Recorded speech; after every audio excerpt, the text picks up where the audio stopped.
തൽക്കാലം ഈ കല്യാണം രഹസ്യമായിട്ടങ്ങ് നടത്തിയാലോ? അതെ അതെ, ഇത് ഞാൻ അങ്ങോട്ട് പറയാനിരിക്കായിരുന്നു. ഓ തന്നെ, നമുക്ക് രജിസ്റ്റർ കല്യാണം മതിയടേ.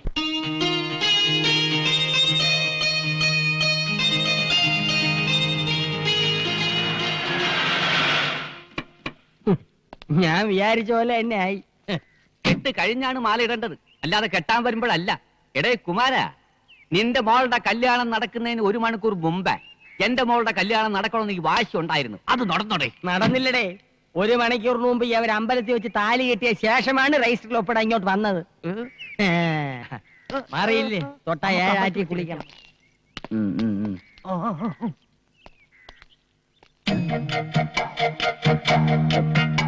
ഞാനേ 1 മിനിറ്റ് ഇപ്പൊ വരാം. ഫ്രണ്ട്സ് വന്നിട്ടുണ്ട്. ഈ സമയത്ത് എന്താ ഇവനെ കൊണ്ട് കെട്ടിയെടുത്തത്? അയാൾ വരണോന്ന് പറഞ്ഞു. അയാൾ പറഞ്ഞ നീ കൊണ്ടുവരൂ, എനിക്ക് അതിനിടി വെച്ചിട്ടുണ്ട്. മിടുക്കൻ. ഞാൻ പ്രതീക്ഷിച്ചതിൽ നേരത്തെ സംഗതി. കൺഗ്രാജുലേഷൻ. ഇതാ പറഞ്ഞു തുക. ഇനി പന്ത് എന്റെ കയ്യിലാണ്. എനിക്ക് ആ പ്രഭാര പ്രഭു നടത്തിയിരണം. എന്നിട്ട് ഉറക്കെ വിളിച്ചു പറയണം, മാട്ടുപ്പള്ളി ചന്തയിലെ വെറും കൂലിയെ നിന്നെ കുറിച്ചും നിന്റെ കുടുംബമയെ കുറിച്ചും. ഇപ്പൊ തന്നെ വേണം. വേണം. അതാണ് എന്റെ പ്രതികാരം. ഇപ്പൊ തന്നെ. അയ്യോ, മണ്ടത്തരം കാണിക്കരുത്. ഇപ്പൊ പ്രതികാരം ചെയ്ത ഏക്കത്തില്ല. ആ പെണ്ണിന് ഒരു കേടുപാട് സംഭവിച്ചിട്ടില്ല. ഈ കാര്യം ഇപ്പൊ തന്നെ അറിയിച്ച എന്നെ അടിച്ചോടിച്ച് പെണ്ണിനെ മറ്റൊരുത്തിനെ കെട്ടിച്ചു കൊടുക്കും. പിന്നെ എന്തോന്ന് പ്രതികാരം? അപ്പൊ പിന്നെ ഞാൻ എന്ത് ചെയ്യും? കാത്തിരിക്കണം. കാത്തിരിക്കേ? ആ പെണ്ണിന് നീ തെളിച്ചു പറ. പെണ്ണ് കുറച്ച് പുളിയും വാങ്ങി തിന്നുന്നത് വരെ. എങ്ങനെ? ഒന്ന് പറഞ്ഞു മനസ്സിലാക്കി. ഞാൻ പറയാം. ഇവൻ പറഞ്ഞതിന് കാര്യണ്ട്. പെണ്ണ് ഗർഭിണി ആയ പിന്നെ ജീവിതകാലം മുഴുവൻ ഈ കൂലിയുടെ കൂടെ പുറത്തോളും. നിങ്ങൾക്ക് പ്രതികാരമായി പെണ്ണിന്റെ ശാപേക്കത്തുമില്ല. ഓക്കെ? ഓക്കെ, സമ്മതിച്ചിരിക്കുന്നു. All the best. ഇടപാടുകളൊക്കെ തീർന്നല്ലേ? ഇനി ചെറുക്കനെയും പെണ്ണിനെയും കൊണ്ട് വേഗം പുറപ്പെടാൻ നോക്കുണ്ടി കിട്ടാ. എങ്ങോട്ട്? ചെറുക്കന്റെ വീട്ടിലോട്ട്. അതല്ലേ നാട്ടു നടപ്പ്. അയ്യോ, അത് നടക്കോ? നടക്കണ്ട, കാറി പോയാ മതി. വാ വാ, നീ വാടേ മണ്ണുണ്ണി. അച്ഛാ, ഇന്ന് തന്നെ പോണോ? കുറച്ചു ദിവസം കഴിഞ്ഞിട്ട് പോയാ പോരെ? അതൊന്നും സാരമില്ലടേ. നിന്റെ അച്ഛൻ ഈ ബന്ധം അംഗീകരിക്കും. ഇതിപ്പോ ഒരു സന്ദർഭം വേറെ ഇല്ലടേ. കല്യാണം കഴിഞ്ഞ പെണ്ണിന്റെ കൈയും പിടിച്ച് വീട്ടിലോട്ട് കയറി ചെല്ലുമ്പോ തന്തയ്ക്ക് പറഞ്ഞ തന്തമാർക്കൊന്നും ആട്ടി പുറത്താക്കാൻ കഴിയില്ലടേ. അല്ല, നിങ്ങളെ കയറി ഒന്ന് ലോഹ്യമായി കഴിയുമ്പം ഞാൻ ഒന്ന് എത്തിക്കൊള്ളാം. മോളെ, നീ ആ വീട്ടിൽ ചെന്ന് കയറുമ്പം ചില്ലറ പ്രശ്നങ്ങളൊക്കെ ഉണ്ടാവും. ഒന്നും വിട്ടുകൊടുക്കരുത്. എടി, അവിടെ കിടന്ന് ക്വാന അടിക്കാതെ രാഹുകാലത്തിന് പുറപ്പെട്ടിട്ട് വരി. കല്യാണം കഴിഞ്ഞ് പെണ്ണിനെയും കൊണ്ട് ചെക്കന്റെ വീട്ടിലേക്ക് പോണമെന്ന് ആരുണ്ടാക്കിയ നിയമമാണ്? ഓ, നാണം കെട്ട ഒരു നാട്ടുകടപ്പ്. മോളെ പാർവതി, എന്റെ അച്ഛൻ എന്തായാലും ആ വീട്ടിലോട്ട് കയറ്റത്തില്ല. അതുകൊണ്ട് കുറച്ചു കാലത്തേക്ക് നമുക്കൊരു ഊട്ടിയിലോ കൊടൈക്കനാലോ ടൂർ പോയാലോ? ശരിയാ, ആ തണുപ്പിൽ 1.5 മാസം കൊണ്ട് സംഭവം ശരിയാക്കാം. എന്ത് സംഭവം? ഈ വീട്ടിൽ കയറുന്ന സംഭവം. നമുക്ക് വേറെ എങ്ങോട്ടും പോകണ്ട, കണ്ണേട്ടന്റെ വീട്ടിലേക്ക് പോയാൽ മതി. തൽക്കാലം നമുക്ക് ഏതെങ്കിലും ഹോട്ടലിൽ റൂം എടുത്ത് താമസിക്കാം. എന്നിട്ട് സാവകാശം ഞാൻ ചെന്ന് എന്റെ അച്ഛന്റെ മനസ്സ് മാറ്റിയെടുക്കാം. അതുവരെ നിന്റെ അച്ഛനും വിവരം അറിയണ്ട. 1 മാസത്തേക്ക് തകർത്ത് ജീവിക്കാൻ വേണ്ട തുട്ട് കയ്യിലുണ്ടല്ലോ. വണ്ടി പുറ ഏതെങ്കിലും AC റൂമിലോട്ട്. അല്ല, നമ്മൾ എങ്ങോട്ടേ പോണത്? ഞാനും അതാ ആലോചിക്കുന്നത്. നമുക്ക് എങ്ങോട്ടെങ്കിലും മുങ്ങിയാലോ?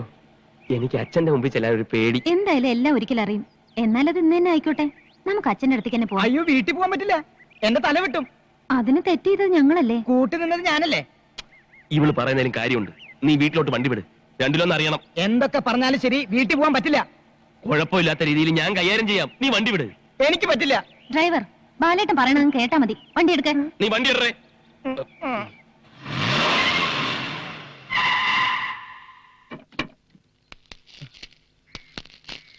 എന്താ പരിപാടി? നീഞ്ഞൊന്ന് ഇത് പിടി. ഓ, ഞാൻ നിന്റെ അച്ഛന്റെ അടുത്തേക്ക് പോകുന്നു. വെറുതെ ഒച്ചപ്പാടുണ്ടാക്കുന്നു. എന്നെ അവര് പിടിച്ച് പുറത്താക്കുന്നു. കല്യാണം കഴിച്ചുകൊണ്ടാണ് അവര് പുറത്താക്കുന്നതെന്ന് കാറിലിരിക്കുന്ന ലക്ഷ്മി മനസ്സിലാക്കുന്നു. മൊത്തത്തിലൊരു കളി, അത്രേ ഉള്ളൂ. ഇതൊക്കെ ശരിയാവോ? എനിക്ക് പേടിയാവോ? ഇതുമാതിരിയുള്ള ചുറ്റിക്കളിക്ക് നീ കുറച്ചുകൂടി തന്റെ ഇടം കാണിക്കണം. നീ കാറിലിരി, ഞാനൊന്ന് സംസാരിച്ചു നോക്കട്ടെ. പെണ്ണ് പൂമാല. ദൈവമേ, കൊച്ചുമൈലാലിയുടെ കല്യാണം കഴിഞ്ഞു.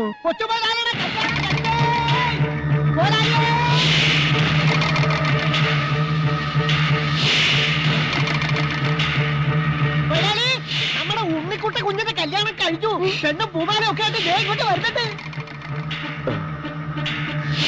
ഒരു കാര്യം പറയണ്ട. ഒന്നും പറയണ്ട. എന്നെ അറിയിക്കാതെ കല്യാണം കഴിച്ച് പെണ്ണിനെ കൊണ്ട് ഇങ്ങോട്ട് വരാൻ അവനങ്ങനെ ധൈര്യം വന്നു. ഓ, അത് ശരി. ഉണ്ണിയുടെ കല്യാണം കഴിഞ്ഞെന്ന് തെറ്റിദ്ധരിച്ചിരിക്കുകയാണ്. എന്താ ഒന്നും മിണ്ടാത്തെ? ഒരു പെണ്ണിനെയും കെട്ടി വീട്ടിൽ വരുമ്പോ ഇങ്ങനെ ഞഞ്ഞാ വർത്താനം പറഞ്ഞാൽ എങ്ങനെ? ഒരു തീരുമാനം ഉണ്ടാക്കാൻ ഞാൻ പോവില്ല. ഇല്ലേ? ഇല്ല. അയ്യോ അയ്യോ, തീരുമാനമെടുക്കാൻ നീ ആരാടാ? ഒടാ വെളിയിൽ. എന്റെ മോനോടൊപ്പം ഈ പടി കയറാമെന്ന് നീ ഒരിക്കലും വിചാരിക്കുന്നടി. അഭിമാനമുള്ളവനാ മാട്ടുപ്പെട്ടി മഹാദേവന്റെ മകൻ. നോക്കിക്കോ, ഈ നാട്ടിൽ കൂലിയായിട്ട് നടന്ന് നിങ്ങളെ നാട്ടിക്കും. വല്ല ചേരിയിലും പോയി താമസിക്കും. എങ്ങനെ ജീവിച്ചാലും എനിക്കൊരു പ്രശ്നമല്ല. എന്റെ മോൻ ഇതോടെ മരിച്ചു കഴിഞ്ഞു. ഇറങ്ങി പോടാ വെളിയിൽ. ഞങ്ങൾ പോകും, പിന്നെ തിരിച്ചു വിളിക്കരുത്. പോകാൻ വണ്ടിയിലോട്ട് കയറിയട്ടെ. അച്ഛൻ ഇത്രയ്ക്ക് ചൂടാവാൻ എന്താ കാര്യം? നീ ഒന്നും കേട്ടില്ലേ? എനിക്കൊന്നും മനസ്സിലായില്ല. ഒന്നും മനസ്സിലായില്ലേ? അത് നന്നായി. നീ വണ്ടി ചേരിയിലോട്ട് വിട്, ഞാൻ കാണിച്ചുതരാം. വാശിയെങ്കിൽ വാശി. രക്തമായി പോയില്ലേ?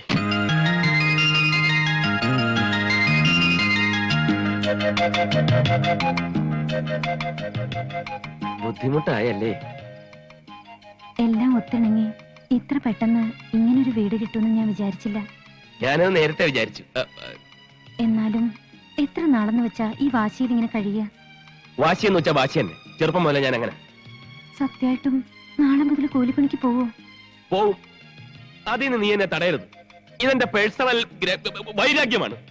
അങ്ങേര് മറ്റേടത്ത മാട്ടുപ്പെട്ടി മഹാദേവനാണെങ്കിൽ ഞാനവിടെ മകനല്ലേ? എനിക്കുമില്ല അഭിമാനം. പിന്നെ മോളെ, പുറത്തേക്ക് ഇറങ്ങി ആരുമായിട്ടും വർത്താനം പറയണ്ട. നമ്മുടെ സ്റ്റാറ്റസിന് പറ്റിയ ആൾക്കാരേ അല്ല, ചേരിയാ. നുണയേ പറയൂ. എന്നെ പറ്റി പറയുന്ന ചില നുണകൾ കേട്ടാ നീ ഞെട്ടിപ്പോ. ആരെന്ത് പറഞ്ഞാലും ഞാൻ വിശ്വസിക്കില്ല. എനിക്ക് എന്റെ ബാലേട്ടനെ എന്നും ഇങ്ങനെ കണ്ടാ മതി. എന്നും ഇങ്ങനെ കാണും, അതാ എന്റെ പേടി. അതെന്താ? അല്ല, മോളുടെ ഈ വിശ്വാസം മാത്രം മതി എനിക്ക്. നീ ധൈര്യമായിട്ട്. ആരത്? ചേരിയിലെ ഏതെങ്കിലും നുണയന്മാരായിരിക്കും. മോൾ ഇവിടെ ഇരുന്നാ മതി, അങ്ങോട്ട് വരണ്ട. ഞാൻ പോയി നോക്കിച്ചു വരാം.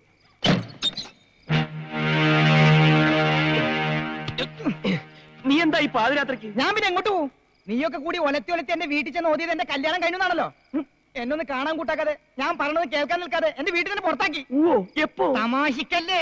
പതുക്കെ, ലക്ഷ്മി കേൾക്കും. ലക്ഷ്മി കേക്കട്ടാ.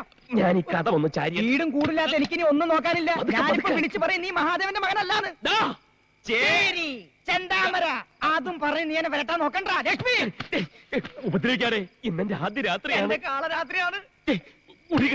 നീ ഒന്ന് സമാധാനിക്ക്, നമുക്കെല്ലാം ശരിയാക്കാം. എങ്ങനെ ശരിയാക്കാം? ഞാൻ പ്രാർത്ഥിക്കണം. ലക്ഷ്മി ഇത് എവിടെ കയറി പോന്നു? ആരോ വരുന്നുണ്ടല്ലോ.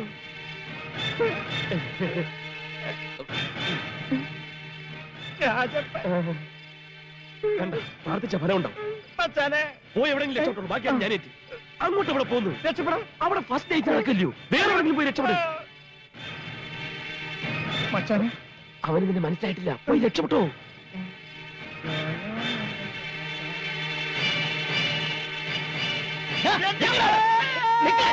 രാജപ്പനെ ഓടിക്കരുത്, ഞാൻ സ്പീഡ് കൂട്ടും. അയ്യോ അമ്മേ. നമ്മുടെ ഡ്രൈവറാ. ഇത് അവന്റെ വീടാ. പൊതുകടിയുണ്ടോ, സുഖമാണോ എന്നൊക്കെ അന്വേഷിക്കാൻ വേണ്ടി വന്നാ. പാവം. എന്തോ അത്യാവശ്യം ഉണ്ടെന്ന് പറഞ്ഞു. ഓടുന്നുണ്ടല്ലോ. അയാൾക്ക് എന്തെങ്കിലും ഒരു അത്യാവശ്യം കാണും. ചേരി പ്രദേശമല്ലേ. നീ വാ. നീ എന്റെ പഴം ചവിട്ടി പിതുക്കരുത്. എടി ചാന്തേ, ഇങ്ങോട്ട് വാടി. നമ്മുടെ മോളും മരുമോനും ഊട്ടിക്ക് പോയിരിക്കുന്നു. ഹണിമൂണിൽ. അതിന് നിങ്ങൾ എന്തിനാ എങ്ങനെയായിരുന്നു തൊള്ള പറക്കുന്നേ? മോൻ ഫോൺ ചെയ്തപ്പോ കേട്ടതല്ലേ? നീ അപ്പൊ ശരിക്കും കേട്ടിട്ടുണ്ടാവില്ല. ഇപ്പൊ കല്യാണം കഴിക്കണ ഏത് തെണ്ടി ഹണിമൂണിന് പോണത് ഊട്ടിയിലോട്ടാണ്. പക്ഷെ ഞാൻ എന്റെ മോളെ ആഫ്രിക്കയിലോട്ടാണ് ഹണിമൂണിന് അയക്കാൻ പോണത്.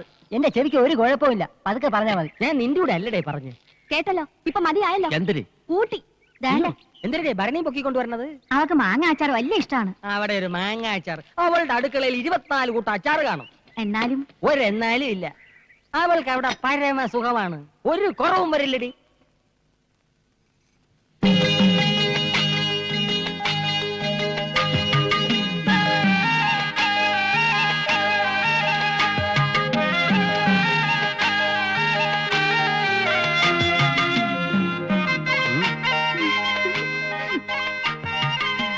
എന്റെ അച്ഛൻ മാട്ടുപ്പെട്ടി മഹാദേവനോടുള്ള വാശി ഇന്നു മുതൽ ഞാൻ ആരംഭിക്കുകയാണ്.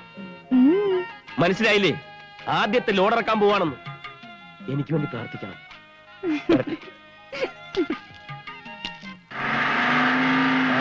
വരുന്നുണ്ട്. ആ ഗോലെ വട. ആ വണ്ടി പോട്ടെ. റൈറ്റ് ലോഡെങ്ങോട്ടാ? മാട്ടുപ്പെട്ടി മഹാദേവന്റെ വീട്ടിലോട്ട്. മാട്ടുപ്പെട്ടി മഹാദേവൻ. എന്താ ഇടപാടിത്?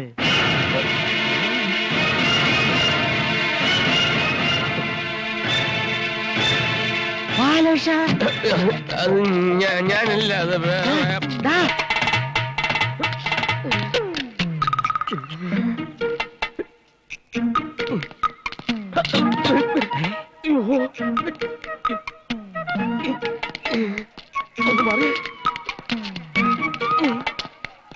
എല്ലാം ഒരേ നിറവും തലയിൽ കിട്ടും. ബാലേഷാ, അയ്യോ ആള് മാറിപ്പോയി. ആരുടെ?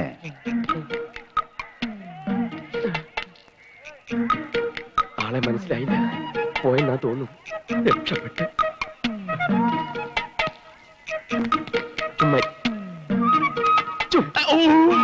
ബാലേഷ, നീ? അതെ, ആള് മാറിപ്പോയിട്ടില്ല. ചുവന്ന ഷർട്ട്, കള്ളിമുണ്ട്, തലേക്കെട്ട്. കണ്ടാൽ അറിഞ്ഞൂടെ ഞാൻ വെറും കൂലിയാണെന്ന്. കൂലിക്കാരനോ? ഇന്നുവരെ അങ്ങനെ അല്ലായിരുന്നു. നിങ്ങളെ മോളെ കെട്ടിയതുകൊണ്ട് അങ്ങനെയായി മാറേണ്ടി വന്നു.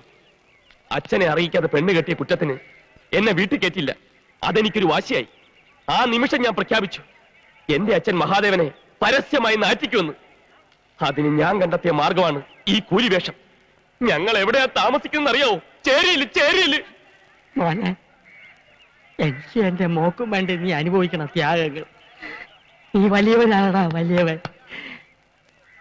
ഇനി എന്തിനാണ് ചെയ്യേണ്ടത് എനിക്കറിയാം. ഞാൻ ക്വാരിയിട്ട വെള്ളം ഞാൻ തന്നെ ത്യാവിക്കളയാം. ഞങ്ങളെ അച്ഛന്റെ വീട്ടിലേക്ക് താമസിക്കാൻ ക്ഷണിക്കുകയാണല്ലേ? അതിന് മാത്രം അച്ഛൻ എന്നെ നിർബന്ധിക്കരുത്. ശരി, അങ്ങനെ അങ്ങോട്ട് നിർബന്ധിക്കുകയാണ്. അച്ഛാ, അച്ഛാ, അച്ഛാ, അച്ഛാ, അച്ഛൻ എന്താ ഒന്നും മിണ്ടാത്തത്? പ്രശ്നങ്ങളൊക്കെ തീർന്നു. ഞങ്ങൾ കൂടെ വരാൻ തയ്യാർ. മഹാദേവന്റെ വീട്ടിലോട്ട് പോട്ട്. അയ്യോ, അയ്യോ, മഹാദേവന്റെ വീട്ടിലോട്ടാ?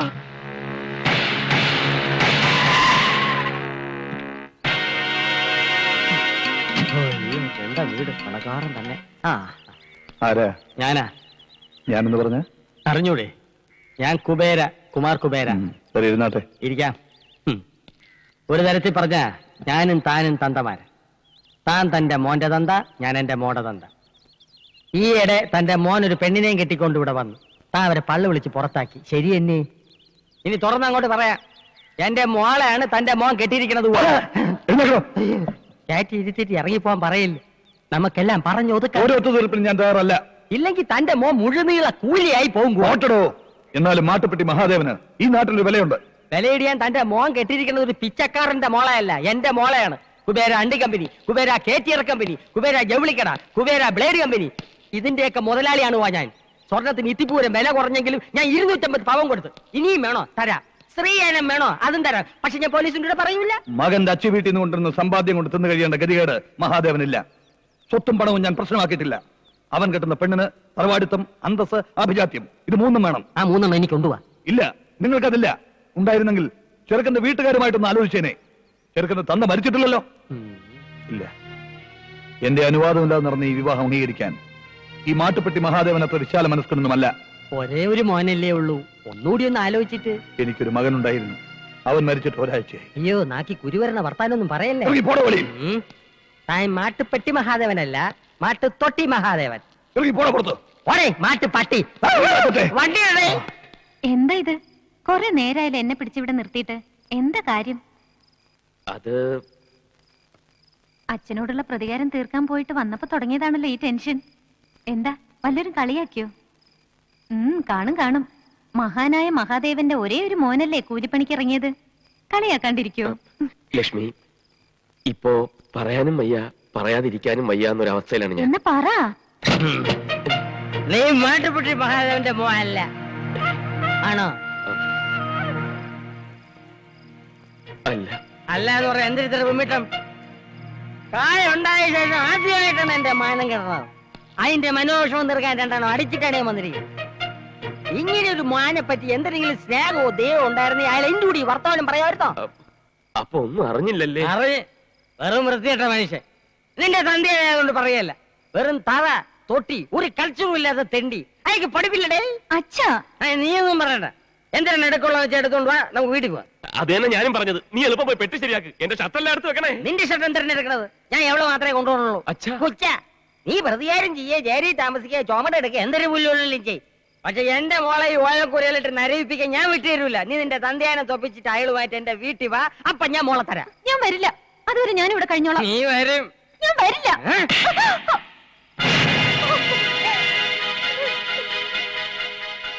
അവള് കുബേരയുടെ മോളാണ് എന്റെ കൂടെ വരും. എടേ, അവന്റെ അച്ഛനെ ആട്ടി പുറത്താക്കിയപ്പോ ഞാൻ തീരുമാനിച്ചാണ്, നീ മഹാദേവന്റെ മോനായതുകൊണ്ടാണ് എന്റെ മോളെ തന്നത്. ഇനി നീ മഹാദേവന്റെ മോനായിട്ട് വാ. വെട്ടിറേ. ഞാൻ വരൂല. ആടി എടി വരെ. ഇല്ല ബാലേട്ടാ, എന്നെ പറഞ്ഞയക്കില്ല ബാലേട്ടാ. ഇല്ല ബാലേട്ടാ. നേരത്താണ് അവക്ക് ഭർത്താവും കൂടി ഒരു സ്നേഹം. ബാലേട്ടാ, എന്നെ കൊണ്ടുപോകണം പറ. വണ്ടി താടിക്ക് തീ പിടിക്കുമ്പം ബീഡി കത്തിക്കരുത് ഉണ്ണികൃഷ്ണ. എങ്ങനെ ചിരിക്കാതിരിക്കും? ചട്ടനെ പൊട്ടൻ ചതിച്ചാൽ ഇങ്ങനെ കിടന്ന് ഇളിക്കാതെ എന്റെ അവസ്ഥ മനസ്സിലാക്കിയിട്ട് എന്തെങ്കിലും ഒരു വഴി പറഞ്ഞാടാ. ഇനി ഞാൻ ആലോചിച്ചിട്ട് ഒറ്റ വഴിയുള്ളൂ. വേഗം പറ. നിനക്ക് വേണ്ടി ഞാൻ പ്രാർത്ഥിക്കാം. ശവത്തി കുത്തരുത്.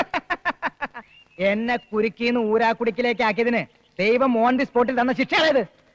അല്ലെങ്കിലും അവളെ കൊണ്ടുപോയതിന് നിനക്കെന്തത്ര വിഷമം? നിന്റെ പ്ലാൻ പോലെല്ലാം നടന്നില്ലേ? കൂടെ താമസിക്കാൻ അസലൊരു പെണ്ണും, പിന്നെ അവളുടെ സ്വർണവും മറ്റോ അടിച്ചു മാറ്റിട്ടുണ്ടെങ്കിൽ അതും നിനക്ക് മുതലായില്ലേ? ഇനി അവള് പോയാലെന്ത് വന്നാലെന്ത്? ഉണ്ണികൃഷ്ണ, അവൾ എന്റെ ഭാര്യയാടാ. ഭാര്യ? ആ വാക്കിന്റെ അർത്ഥം എവിടെ നിനക്ക്? അറിയില്ലായിരുന്നു ഇതുവരെ. ഇല്ലാ കഥകൾ പറഞ്ഞ് കല്യാണം കഴിച്ചപ്പോഴും 2.5 കോടി വരുന്ന സ്വത്തിന്റെ ചിന്തയെ എനിക്കുണ്ടായിരുന്നുള്ളൂ. ജീവിതത്തെക്കുറിച്ച് അറിയില്ലായിരുന്നു. ഈ സ്നേഹത്തിനൊക്കെ ഇത്ര ശക്തി ഉണ്ടോടാ? നീ ആ ചേരിയിലെ പെണ്ണിനെ പ്രേമിച്ച് പിന്നാലെ നടന്ന് തല്ലുകൊള്ളുന്ന് കണ്ടപ്പോ ഞാൻ കരുതി നിനക്കൊക്കെ മുഴുവട്ടാണെന്ന്. ഇപ്പൊ മനസ്സിലായി. 3 ദിവസം കൊണ്ട് 3 വർഷത്തെ സ്നേഹം ഞാൻ അറിഞ്ഞടാ. എനിക്കവളെ പിരിയാൻ വയ്യ. ദൈവമേ, ഇതേ കൂലി സാഹിത്യം പറയണേ. അപ്പൊ ഇതത് തന്നെ പ്രേമം. തലയ്ക്ക് കൊണ്ടാ. അപ്പൊ മുതലാളിയായാലും തൊഴിലാളിയായാലും പ്രേമം എന്നൊക്കെ പറഞ്ഞാ ഒന്ന് തന്നെ അല്ലേ? സത്യമെല്ലാം തുറന്നു പറഞ്ഞേക്കട്ടടാ. നീ വരൂ എന്റെ കൂടെ. ഇല്ല, ഈ തല്ലുകൊള്ളു പരിപാടി എല്ലാം ഞാൻ നിർത്തി. നീ അവിടെ ചെന്ന് ഓരോന്ന് പറഞ്ഞ് വെറുതെ ശരീരം കേടാക്കാൻ നോക്കണ്ട. ഞാൻ തീരുമാനിച്ചു. എല്ലാം പറഞ്ഞിട്ട് ഞാൻ അവളെ വിളിക്കും. ഒരു കൂലിയായി എന്റെ കൂടെ ഇറങ്ങി വരാൻ തയ്യാറാണോ എന്ന് ഞാൻ ചോദിക്കും. വന്നില്ലെങ്കിലോ? വന്നില്ലെങ്കിൽ വരാതിരിക്കോടാ. എന്തായാലും ഇന്നെല്ലാം ഒന്ന് കലങ്ങി തെളിഞ്ഞാൽ രണ്ടാലൊന്നറിയാൻ പറ്റും. എന്റെ ജീവിതവും രക്ഷപ്പെടും. വാ വാ. ആ നിക്ക്. നമ്മൾ ആദ്യം പോകുന്നത് നിന്റെ പെണ്ണിന്റെ അടുത്തേക്കല്ല, പിന്നെ എന്റെ അച്ഛന്റെ അടുത്തേക്ക്. സത്യാവസ്ഥ ബോധിപ്പിക്കണല്ലോ. ഓ. ഞാൻ പെണ്ണ് കെട്ടിയിട്ടില്ല എന്ന് അറിയിക്കണമല്ലോ. എന്നിട്ട് നിന്റെ കൂടെ ഞാൻ എന്തിനു തയ്യാറാ? Okay okay. ഓക്കെ. നിന്റെ ഈ ഇരിപ്പും മട്ടും ഭാവവും കണ്ടാത്തൊന്നും ഇവിടെ ആരോ മരിച്ചു. മരിച്ചോ? ഇല്ലല്ലോ. ആ പിന്നെ ആ വഴിവെച്ചു പോയ സന്തതിയെ കുറിച്ച് ഓർത്താണെങ്കിൽ നീ വിഷമിക്കണ്ട. നമുക്ക് അവൻ മാത്രല്ലേ ഉള്ളൂ. പുകഞ്ഞ കൊള്ളി പുറത്ത്. അതാണ് എന്റെ പ്രമാണം. അവനൊരു തെറ്റ് ചെയ്തു, അതും പറഞ്ഞ് എത്ര കാലം അവനെ എങ്ങനെ ശിക്ഷിക്കുന്നേ? ആ തെറ്റവൻ തിരുത്തുന്നത് വരെ. എടി, നന്നായിട്ട് പഠിക്കാൻ ഇവിടെ നിന്നാൽ പോരാ. ഹോസ്റ്റലിൽ തന്നെ പോണമെന്ന് കള്ളം പറഞ്ഞിറങ്ങിയത് ഏതോ ഒരുത്തിയെ പിടിച്ചിറങ്ങിക്കൊണ്ട് വരാനാണെന്ന് ഞാൻ അറിഞ്ഞില്ലല്ലോ. നിന്നോടെങ്കിലും ഒരു വാക്കവൻ പറഞ്ഞോ? ഇല്ലല്ലോ. സംഭവിക്കേണ്ടത് സംഭവിച്ചു. ഇനി പറഞ്ഞിട്ട് എന്ത് കാര്യം? ആ പെൺകുട്ടിയുടെ അച്ഛൻ ഇവിടെ വന്ന് മാപ്പ് ചോദിച്ചില്ലേ? ആ കുടുംബത്തിന്റെ നിലവാരം അയാളുടെ സംസാരത്തോടെ എനിക്ക് ബോധ്യായി. ഞാൻ ഇതുവരെ ഒന്നും ആവശ്യപ്പെട്ടിട്ടില്ല, ഒന്നും എതിർത്ത് പറഞ്ഞിട്ടുമില്ല. എനിക്ക് എന്റെ ഉണ്ണിയെ കാണാതിരിക്കാൻ വയ്യ. ഏതൊരച്ഛനുമുണ്ട് മകനെ കുറിച്ചുള്ള പ്രതീക്ഷകൾ. അവന്റെ കല്യാണം എന്ന് പറഞ്ഞാൽ ഒരു ഉത്സവമായിരുന്നു എന്റെ മനസ്സിൽ. എല്ലാം തകർത്തില്ലേ അവൻ? സമ്മതിക്കുമായിരുന്നല്ലോ ഞാൻ. എന്നോടൊരു വാക്ക് മുൻകൂർ പറഞ്ഞിരുന്നെങ്കിൽ നടത്തിക്കൊടുക്കുമായിരുന്നല്ലോ അവന്റെ ഇഷ്ടമുള്ള വിവാഹം. എന്റെ സ്വപ്നം പോലെ തന്നെ. മഹാദേവൻ ആരുടെ മുമ്പിലും തല താഴ്ത്തിയിട്ടില്ല. ഇനിയിപ്പോ നിനക്ക് വേണ്ടി മകന്റെ മുമ്പിൽ താഴണോ? അത് വാ.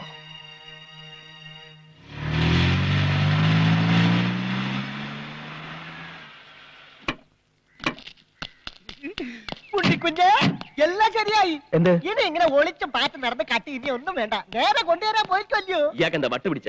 എനിക്ക് വട്ട് പിടിച്ചിട്ട് അച്ഛനല്ലേടാ? ഭാര്യ വെട്ടിപ്പോയി. അമ്മയുടെ വീട്ടിലാ? കുഞ്ഞിന്റെ ഭാര്യ വെട്ടി. കുഞ്ഞിനെ ഭാര്യ ഒന്ന് കാണണമെന്ന് കൊച്ചമ്മ, കാണണ്ടാന്ന് മൊയലാളി. ആകെ ജഗപുക. അവസാനം ഒരു ഒത്തീർപ്പിലെത്തി. രണ്ടാളും കൂടെ കൊച്ചിന്റെ ഭാര്യയെ വിളിച്ചോണ്ട് വരാൻ വേണ്ടി പോയില്ല. അവർ പോയിട്ട് ഇപ്പൊ എത്ര നേരമായി? അരമണിക്കൂറായി. ഉണ്ണികൃഷ്ണ, നീ വണ്ടി കയറേ.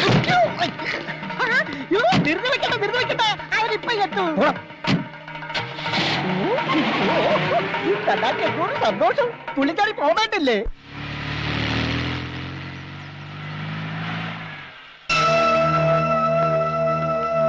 ഈശ്വര രക്ഷപ്പെട്ടു. നിന്റെ അച്ഛൻ ഇവിടെ എത്തിയിട്ടില്ലെന്ന് തോന്നുന്നു. ഇനിയിപ്പോ എല്ലാം തുറന്നു പറഞ്ഞില്ലെങ്കിൽ ആകെ പുലിവാലാവും. നീ വാ. നില്ലേ എങ്ങോട്ടേറി പോണത്? അല്ല ലക്ഷ്മി. ആര് ലക്ഷ്മി? ആദ്യം നിന്റെ ഈ മുഖംമൂടി വലിച്ചെറി. മുഖം മൂടിയാ? വാ. ഞാൻ എല്ലാം പറയാം. വേണ്ട, നീ ഒന്നും പറയണ്ട. നീ ആ മഹാദേവനെ വേദനിപ്പിക്കാൻ പാടില്ലായിരുന്നു. ചതിയായിരുന്നു എനിക്കറിയാം. അറിയാമല്ലേ? ഇപ്പൊ എല്ലാം മനസ്സിലായല്ലേ? ഇനി ഈ കൂലി വേഷം വേണ്ട. ആ മഹാദേവൻ ഇവിടെ വന്നിരുന്നു. എന്തിനു ഞെട്ടിയത്? സത്യം, ലക്ഷ്മിയെ വിളിച്ചോണ്ട് പോവുകയും ചെയ്തു. നല്ല മനുഷ്യൻ, എന്തൊരു സ്നേഹം. ആ നല്ല മനുഷ്യൻ എപ്പോഴാ വന്നത്? ഒരു അരമണിക്കൂറായി ഇല്ലേ? ആ നല്ല മനുഷ്യൻ എങ്ങോട്ടാ പോയത്? വീട്ടിലോട്ട്. ഉണ്ണികൃഷ്ണ വണ്ടി എടു. മോനെ, നീ മിടുക്കനാണ്, മെലുമിടുക്കൻ. സ്വന്തം അച്ഛനല്ലേ ഈ മുട്ടൂത്തി കളഞ്ഞത്? തന്നെ തന്നെ.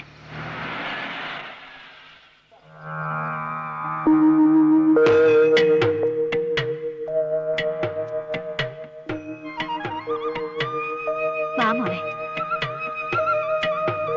ദൈവമേ, ഗുലുമാലിൽ നിന്നും ഗുലുമാലികളിലേക്കാണല്ലോ കാര്യങ്ങൾ നീങ്ങുന്നത്. നീ എന്റെ അമ്മയുടെ മുഖത്ത് സന്തോഷം കണ്ടോ? എന്റെ ഭാര്യയാണെന്ന് വിശ്വസിച്ചിരിക്കുക, പാവം. നീ ലക്ഷ്മിയുടെ മുഖത്തേക്ക് നോക്കി. എല്ലാ പ്രശ്നങ്ങളും തീർന്നു കരുതി സന്തോഷിച്ചിരിക്കുക. എനിക്കാകെ പേടിയാവുക. നീ വാ. ദൈവമേ. ഉണ്ണി, കണ്ടു കണ്ടു. ഒരു ഇപ്പൊ ചാടിക്കരുതെന്ന് പറയണ്ട, വലിയ വഴക്കാവും. ഞാൻ വഴക്കൊന്നും പറയില്ല. ഒക്കെ ക്ഷമിച്ചു എന്ന് കൂട്ടിക്കോ. അല്ല, താനല്ലേ ഇവന്റെ കല്യാണം കഴിഞ്ഞ് ഇവനെ ഇങ്ങോട്ട് കൂട്ടിക്കൊണ്ടു വന്നത്? സാർ ഇതിനായിട്ട് അതൊന്നും മറന്നില്ലേ? വലിയ കൂട്ടുകാരനാ. ഞങ്ങൾ ഒരുമിച്ചാ സ്കൂളിൽ പഠിച്ചത്. എന്ത് ചെയ്യുന്നു? ഞാൻ പ്രത്യേകിച്ച് പണിയൊന്നുമില്ല. ബാലകൃഷ്ണൻ അത്യാവശ്യമായിട്ടൊരു ജോലി വേണം. നമ്മുടെ ഡ്രൈവറുടെ പോസ്റ്റ്. ഡ്രൈവറോ? അയ്യോ, ഈ വേഷം പത്രാസം നോക്കണ്ട, എന്ത് ജോലിയും ചെയ്യും. ആള് ഭയങ്കര പരോപകാരിയാ. അങ്ങനെയാണെങ്കിൽ ഒരു കണ്ടീഷൻ ഉണ്ട്. എന്താ? ഡ്രൈവർ ഇവിടെ തന്നെ താമസിക്കണം. സമ്മതമാണോ? അച്ഛൻ പറഞ്ഞത് ശരിയാ, ഇവിടെ തന്നെ താമസിക്കണം. അല്ലെങ്കിൽ രാത്രി ഞാൻ വണ്ടി ഓടിക്കേണ്ടി വരും. വേണ്ട. ശരി ശരി ശരി. എന്ത് പറയുന്നു? ശരി ശരി. അങ്ങനെയാണെങ്കിൽ ഡ്രൈവറുടെ മുറിയൊക്കെ കാണിച്ചു. ഇപ്പൊ ചാടി കയറി പറഞ്ഞിരുന്നെങ്കിൽ എന്തായനെ? ഇനി എല്ലാ കാര്യങ്ങളും ഞാൻ പറയാം, നീ അതുപോലെ അങ്ങ് ചെയ്താൽ മതി. എനിക്ക് ലക്ഷ്മി ഒന്ന് കാണണം.